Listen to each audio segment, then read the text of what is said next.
Hello అండి, అందరికీ నమస్తే. వెల్కమ్ టు యూరప్ కథలు. ఈరోజు మేము ఒక కొత్త రోడ్ ట్రిప్ స్టార్ట్ చేసాం. ప్యారిస్ నుంచి బెల్జియం వెళ్తున్నాం. ఇప్పుడు రోజా ఏమో సీరియస్గా డ్రైవ్ చేస్తుంది. హలో. కొంచెం స్లోగా వెళ్తున్నాం రోజా. ఎందుకని? ప్యారిస్లో ట్రాఫిక్. ఎందుకంటే ఈరోజు సాటర్డే, అందులోనూ ఇక్కడ సమ్మర్ హాలిడేస్ స్టార్ట్ అయినాయి కాబట్టి చాలామంది వెకేషన్స్కి వెళ్తారు. సో ట్రాఫిక్ అయితే చాలా దారుణంగా ఉంది. అండ్ మోర్ ఓవర్ ఇప్పుడే మేము అవుటర్ రింగ్ రోడ్ క్రాస్ చేసాం అనమాట. ప్యారిస్ అవుటర్ రింగ్ రోడ్లో ఎంత రోజా స్పీడ్ లిమిట్? 50 km/h. మనకి హైదరాబాద్లో అవుటర్ రింగ్ రోడ్ మీద 100 km స్పీడ్తో వెళ్ళొచ్చు కదా. ఇక్కడ యాక్సిడెంట్స్ ఎక్కువ అవుతున్నాయని చెప్పి అవుటర్ రింగ్ రోడ్ మీద కూడా 50 km/h లిమిట్ ఇంపోజ్ చేశారనమాట. ఇంతకు ముందు 70 ఉండేదాన్ని 50కి తీసుకొచ్చారు. అండ్ ఇప్పుడే అవుటర్ రింగ్ రోడ్ క్రాస్ చేసి కొంచెం ముందుకు వచ్చాం. బట్ స్టిల్ ఇంకా ట్రాఫిక్ చూడండి ఎంత ఎక్కువ ఉందో. డెస్టినేషన్కి 328 కిలోమీటర్ల దూరంలో ఉన్నాం. 3 గంటల 12 నిమిషాలు పడుతుంది. ఆల్మోస్ట్ ఈవినింగ్ 4 o'clock అయిపోతుంది వెళ్ళేసరికి. ఇప్పుడు టైం 12:30 అయింది ఆఫ్టర్నూన్. ఎదర ఆరెంజ్ కలర్ వెహికల్ ఎంత పొగదులుతుందో.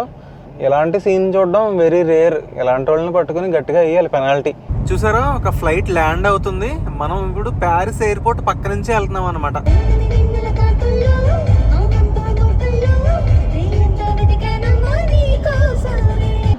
టైం 1 o'clock అయింది. లంచ్ టైం అయిపోయింది కాబట్టి బ్రేక్ ఆగాం. బ్రేక్ ఆగిన ప్లేస్లో మొత్తం ఫుల్ బిజీ. ఎన్ని కార్స్ ఉన్నాయో. ఫ్రెంచ్ వాళ్ళకి సెలవులు. మొత్తం పార్కింగ్ స్పేస్ అంతా ఫుల్ అయిపోయింది. ఇక్కడ ఏంటంటే పెట్రోల్ ఫిల్ చేసుకునే వాళ్ళకి పెట్రోల్ బంక్ ఉంది. అండ్ ఫుడ్ తినాలనుకుంటే కొన్ని రెస్టారెంట్స్ కూడా ఉన్నాయి. మేము మాత్రం మెక్డొనాల్డ్స్కి వెళ్తున్నాం. మెక్డీ ఏంటంటే కొంచెం కంఫర్ట్ ఫుడ్, ఈజీగా తినేయచ్చు. ఒక పెచ్చి వ్రాప్ అండ్ ఒక చిన్న బర్గర్, కొంచెం నగెట్స్ తినేస్తే పని అయిపోద్ది. మనల్ని ఇద్దరే చూసి ఇప్పుడు ఏ స్కూల్కి వెళ్తున్నారని అడుగుతారేమో. యూనిఫామ్ లాగా ఇప్పుడు పింక్ షర్ట్స్ వేసుకున్నాం ఇద్దరం ఈరోజు. సో లెట్స్ గో, మెక్డీకి వెళ్దాం. యూరోప్లో హాలిడే సీజన్ వచ్చిందంటే ఎంత బిజీగా ఉంటాయో చూడండి. బిజినెస్లు మొత్తం ఫుల్. ఫుడ్ వచ్చేసింది, తినేసి వెంటనే లాగించేద్దాం. లంచ్ ఫినిష్ చేసుకుని మళ్ళీ తిరిగి జర్నీ స్టార్ట్ చేసేసాం. మీకు ఒక ట్విస్ట్ చెప్పలేదు కదా. యాక్చువల్గా ఈ ట్రిప్ మేము కార్లో కాదండి, ట్రైన్లో వెళ్ళాలి. చాలా రోజులు అయింది ట్రైన్లో ట్రిప్ చేసి ట్రైన్ టికెట్స్ బుక్ చేసుకున్నాం. ట్విస్ట్ ఏమైందంటే రాత్రి 12ంటికి మాకు నోటిఫికేషన్ వచ్చింది. ఏంటంటే మేము బ్రుసెల్స్లో తీసుకున్న ఇంటి ఓనరు ఆ బుకింగ్ క్యాన్సిల్ చేసేసింది సడన్గా. ఏంటండి అని అడిగితే వాళ్ళ ఇంట్లో ఏదో వాటర్ ప్రాబ్లం వచ్చిందని బుకింగ్స్ అన్నీ క్యాన్సిల్ చేసేసింది. అప్పుడు ఏం చేసాం, ఇంకా ఈ ట్రైన్ టికెట్స్ కూడా క్యాన్సిల్ చేస్తాం. అందుకనే ఇంకా కార్ తీసుకుని బెల్జియంలో వేరే లొకేషన్లో ఇల్లు దొరికింది. సరదాగా అలా డ్రైవ్ చేసుకుంటూ కంట్రీ సైడ్ అంతా చూసుకుంటూ వెళ్దామని ఇలా రోడ్ ట్రిప్ ప్లాన్ చేసాం అన్నమాట. వెళ్ళేటప్పటికి సాయంత్రం 4:30 అయిపోతుంది. యాక్చువల్గా లంచ్ దగ్గర మాకు తెలియకుండానే గంట సేపు టైం స్పెండ్ చేసేసాం. ఫ్రాన్స్ బెల్జియం బార్డర్ దగ్గరలోకి వచ్చేస్తున్నాం. చూసారా, ఇంకొక 3 kilometers మనం బ్రుసెల్స్ డైరెక్షన్లోకి వెళ్తున్నాం అనమాట. సక్సెస్ఫుల్గా మనం బెల్జియంలోకి ఎంటర్ అయిపోయాం. మన ఇండియాలో ఫర్ ఎగ్జాంపుల్ ఆంధ్ర నుంచి తమిళనాడులోకి వెళ్ళాం అనుకోండి, అట్లీస్ట్ వెల్కమ్ టు తమిళనాడనో లేదంటే వెల్కమ్ టు కర్ణాటకనో ఏదో ఒక బోర్డు ఉంటుంది. కానీ ఇక్కడ అసలు ఏమీ లేదనమాట. సింపుల్గా అసలు వెరీ క్వైట్ నార్మల్గా మనం బార్డర్ దాటేసాం. అండ్ ఇంకొక విషయం ఏంటంటే అసలు చెక్స్ కూడా ఏమీ లేవు. బార్డర్ పోలీస్ కానీ కార్ ఆఫ్ చెక్ చేయడం అదేమీ లేదు. ఫ్రాన్స్, బెల్జియం, నెదర్లాండ్స్, జర్మనీ ఇవన్నీ షెంగన్ ఏరియా కిందకే వస్తాయి. కొంతమంది అడుగుతూ ఉంటారు, నేను ఫ్రాన్స్ నుంచి బెల్జియం వెళ్తున్నాను లేదంటే నెదర్లాండ్స్ వెళ్తున్నాను, పాస్పోర్ట్ తీసుకెళ్లకుండా వెళ్ళొచ్చా లేదంటే నా వీసా కార్డు క్యారీ చేయకుండా వెళ్ళొచ్చా అని అడుగుతారు. నార్మల్గా అయితే ఎప్పుడు చెక్స్ జరగవు, కానీ అలాగని గ్రాంటెడ్గా తీసుకోవడానికి లేదు. ఒక్కొక్కసారి అడుగుతారు. నాకు ఒకసారి స్విట్జర్లాండ్లో ఎదురైంది ఆ సిచ్యువేషన్. వీసా కార్డు అడిగారు. సో మీ ట్రావెల్ డాక్యుమెంట్స్ ఎప్పుడైనా సరే మీరు కంట్రీ దాటి వెళ్తున్నారంటే కంపల్సరీ పెట్టుకోవాల్సిందే దగ్గరలో. ఫ్రాన్స్లో మనం హైవే మీద ట్రావెల్ చేస్తున్నప్పుడు మ్యాక్సిమం స్పీడ్ 130. బెల్జియంలో ఎంత రోజా? 120. 10 kilometers తక్కువ. ఇక్కడ ప్రజెంట్ మనం 120 km/h స్పీడ్లో వెళ్తున్నాం. హైవే నుంచి మనం లూప్ లైన్లోకి వచ్చేసాం. ఆల్మోస్ట్ మన హోమ్ స్టే దగ్గర వరకు వచ్చేసాం. ఒక 5 minutesలో రీచ్ అయిపోతాం అనమాట. ఇంకా ఫైనల్లీ మన హోమ్ స్టే దగ్గరికి అయితే వచ్చేసాం. చాలా క్వైట్ లొకేషన్ చూడండి, అన్ని పాత హౌసెస్. ఈ సందు లోపల ఉందన్నమాట మన ఇల్లు. వెళ్దాం, లెట్స్ గో. నెంబర్ 72. ఎయిర్బిఎన్బిలో మనం ఏదైనా ప్రాపర్టీ బుక్ చేసామనుకోండి, యూజువల్గా ఏం చేస్తారంటే కీస్ ఇలాంటి బాక్స్లో పెట్టేసి ఆ బాక్స్ ఓపెన్ చేయడానికి ఒక సీక్రెట్ నెంబర్ ఉంటుంది. అది మనకి మెసేజ్లో పంపుతారు. సో మనం కీ తీసుకుని చెక్ ఇన్ చేసేయడమే. ఇంకెవరో ఒకళ్ళు వచ్చి కీ ఇవ్వాలనే ప్రాబ్లం ఏమి ఉండదు అనమాట. మనం ఎనీ టైం రావచ్చు. హౌస్ అయితే చెక్ ఇన్ చేసేసాము. ఇల్లు చాలా బాగుంది, ఇప్పుడే చూపించేస్తాను. రోడ్డు పక్కనే కార్ పార్కింగ్ స్పేస్. కార్ ఇక్కడ పెట్టేసామా, ఇదే ఎంట్రన్స్. ఎన్నాళ్ళైందిరా బాబు ఒక ఏసీ ఉన్న ఇంట్లోకి వచ్చి ఎంటర్ అవ్వగానే ఇక్కడే అటాచ్డ్ బాత్రూమ్ ఉంది. యాక్చువల్లీ చాలా క్లీన్గా ఉంది. ఇంత క్లీన్గా ఉంటుందని ఎక్స్పెక్ట్ చేయలేదు. అండ్ టవల్స్ కూడా ఇచ్చారు and everything is very clean. Washing machine, దానిపైన మళ్ళీ డ్రైయర్ కూడా. ఈ గ్లాస్ బాక్స్లో కనిపిస్తుంది కదా, అది స్నానం చేసే స్పేస్ అనమాట. బాత్రూమ్ పక్కనే బెడ్రూమ్, చాలా పెద్దది, స్పేషియస్గా ఉంది. ఇక్కడ వార్డ్రోబ్స్ కూడా ఉన్నాయి. ఇదంతా కింద, ఇంకా పైన కూడా ఉంది మనకి. పైకి రాగానే కిచెన్ చాలా క్లీన్గా ఉంది. ఐ థింక్ ఇది చాలా లేటెస్ట్గా రెనోవేట్ చేసినట్టున్నారు ఈ ఇల్లంతా. అండ్ చక్కగా ఒక డైనింగ్ టేబుల్, సోఫా, మంచి టీవీ కూడా ఇచ్చారు. అండ్ బెస్ట్ పార్ట్ ఏంటంటే ఇక్కడ నుంచి వ్యూ చాలా బాగుంది. చూసారా, రోడ్ వ్యూ బాగుంది. బెస్ట్ పార్ట్ ఏంటంటే ఏసీ. అసలు యూరోప్లో జనరల్గా ఏసీలు చాలా తక్కువ అనమాట. ఇప్పుడు ఈ హీట్ వేవ్ వల్ల చాలా హౌసెస్లో ఏసీలు ఇన్స్టాల్ చేస్తున్నారు. ఆల్రెడీ కొంతమంది ఇంతకు ముందు ఇయరే పెట్టుకున్నారు. బట్ ఈ హౌస్లో ఏసీ ఉండడం చాలా బెనిఫిట్ అన్నమాట. చాలా చల్లగా ఉంది. యాక్చువల్గా బయట వెదర్ కొంచెం హాట్గా ఉంది. సో ఇంట్లో చాలా కంఫర్టబుల్గా ఉందన్నమాట. టేబుల్ మీద మనకి వెల్కమ్ వెఫిల్ పెట్టారు. బెల్జియంలో వెఫిల్స్ అనేవి చాలా ఫేమస్. మనం బయటికి వెళ్ళినప్పుడు ప్రాపర్ అథెంటిక్ వెఫిల్స్ అయితే తిందాం. ఇవి సూపర్ మార్కెట్లో వెఫిల్స్ అన్నమాట. ఇలా వెల్కమ్గా పెడతా ఉంటారు, బిస్కెట్స్, స్నాక్స్ అలాగా. ఇక్కడ ఫ్రిడ్జ్ కూడా ఉంది. ఫ్రిడ్జ్లో ఏమన్నా పెట్టారేమో చూద్దాం. కూలింగ్ వాటర్ ఉంది రోజా ఫ్రిడ్జ్లో. ఇల్లు అయితే చాలా బాగుంది. ఈ మధ్యకాలంలో మేము తీసుకున్న ఎయిర్బిఎన్బిలో ఇది బెస్ట్ అని చెప్పొచ్చు. యాక్చువల్గా మేము బ్రుసెల్స్లో ఉండాలి. ఏంటి, బెల్జియం రాజధాని నగరంలో సిటీ సెంటర్లో ఇల్లు తీసుకున్నాం. క్యాన్సిల్ చేశారు. సో మేమేం చేసాం, మళ్ళా బ్రుసెల్స్లో అంత మంచి ప్రాపర్టీ మాకు కనపడలేదు. హోటల్ రూమ్స్లో ఏముంటాంలే అని చెప్పి ఇలా రూరల్ ఏరియాలో ఏదైనా ఉందా అని చూస్తే ఇది కనిపించింది అన్నమాట. ఈ సరౌండింగ్ ఏరియాస్ కూడా చాలా బాగుంటాయి. క్వైట్ సీనిక్ విలేజెస్, ఆ రివర్స్. ఇప్పుడు బయటికి వెళ్ళి ఎక్స్ప్లోర్ చేద్దాం.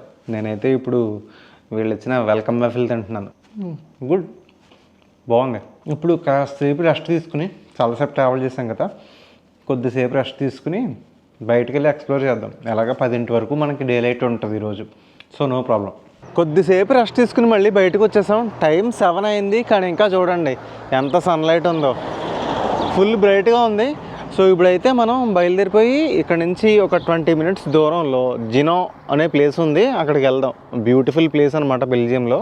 Let's go.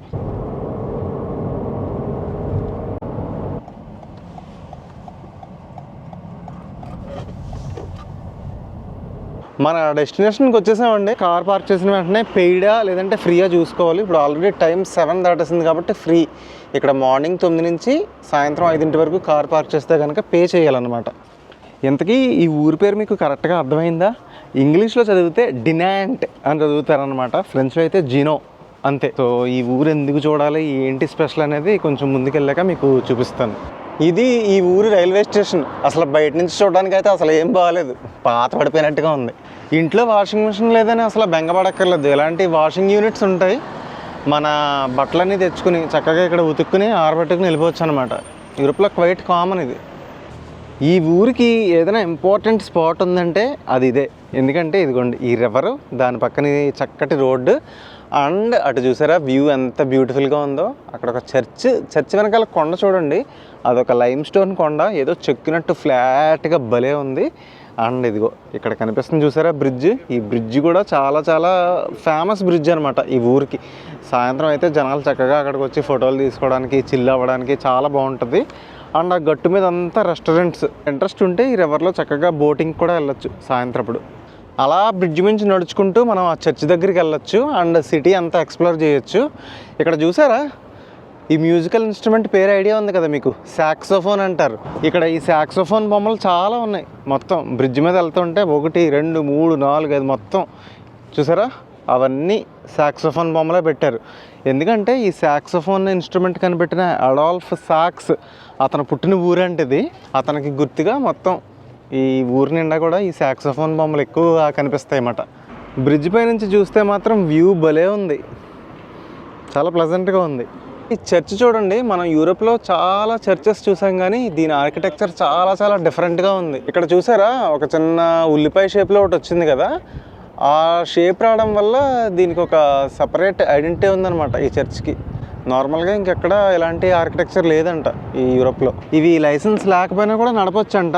ఒకసారి వెళ్ళి కనుక్కుంటాం, వీలైతే సరదాగా ఒక ఫన్ రైడ్ అయితే చేద్దాం. ఈ రో హౌసెస్ అన్నీ చాలా చక్కగా భలే ఉన్నాయి, కలర్ఫుల్గా. రివర్ పక్కన మంచి కళకళలాడుతున్నాయి అసలు. చాలా పాత బిల్డింగ్స్ అయినా కూడా ఆ మెయింటెనెన్స్ చాలా బాగుంది.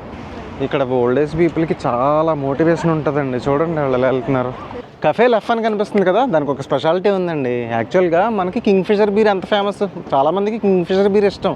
అలాగే లెఫ్ బీర్ అనేది కూడా చాలా ఇష్టపడతారనమాట ఇక్కడ యూరోప్లో. ఎస్పెషల్గా ఫ్రాన్స్లో కూడా బాగా ఎక్కువ తాగుతారు అది. ఆ లెఫ్ బీర్ అనేది ఈ ఊర్లోనే పుట్టిందనమాట. ఇక్కడ ఒక మ్యూజియం కూడా ఉంది, కావాలంటే ఆ మ్యూజియంకి వెళ్ళి లెఫ్ బీర్ టేస్టింగ్ కూడా చేయొచ్చు. అదిగోండి, మనం ఆ బ్రిడ్జ్ దాటుకుని అలా వచ్చామన్నమాట. ఆ బ్రిడ్జ్ పేరు వచ్చేసి షార్ల్ ది గోల్ బ్రిడ్జ్.